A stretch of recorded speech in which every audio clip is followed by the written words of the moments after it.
আর এটা হচ্ছে genetic test, একটা টেস্ট আমাদের শরীরে আমাদের ব্লাডে যখন গ্লুকোজের পরিমাণ অনেক বেড়ে যায় তখন গ্লুকোজটা হচ্ছে আমাদের ইউরিন দিয়ে এক্সক্রিট হয়। নর্মালি আমাদের ইউরিনে কোনো গ্লুকোজ থাকে না, কিন্তু ইউরিনে গ্লুকোজ আছে কিনা সেটা হচ্ছে আমরা এই টেস্ট দিয়ে বুঝতে পারি। এখানে হচ্ছে একটা জেনেটিক সলিউশন দেওয়া হয়, এটা হচ্ছে জেনেটিক সলিউশন। আর মনে করো আমরা এই স্যাম্পলে সুগার আছে কিনা সে টেস্ট করতে যাচ্ছি, সেক্ষেত্রে আমরা এই সলিউশনটা আমরা এটার মধ্যে দিব, অল্প দিব, দিয়ে হচ্ছে এটাকে হিট করবো।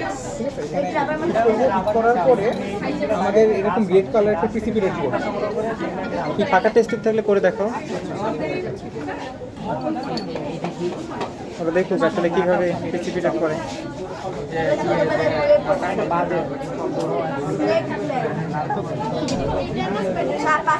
এটি বেনেডিক রিয়েজেন্ট না? হ্যাঁ, এটা বেনেডিক রিয়েজেন্ট। এটা দিয়ে আমরা টেস্ট করবো যে মানে যখন ডায়াবেটিস হয় তো ইউরিনে ওটাতে সুগার আছে কিনা সেটা জানার জন্য এটা টেস্টটা করা হচ্ছে।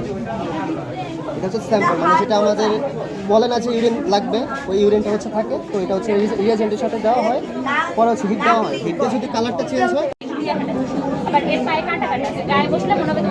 এক চোখ বন্ধ করে আর এক চোখ দিয়ে দেখো।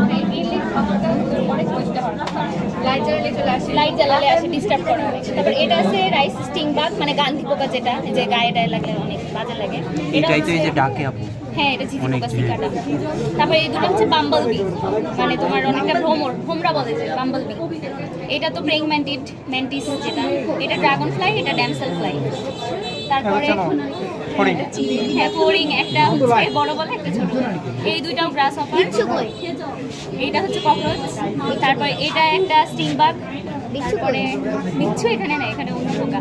এই দুইটা দেখতে সেম, বাট একটা ছোট একটা বড়।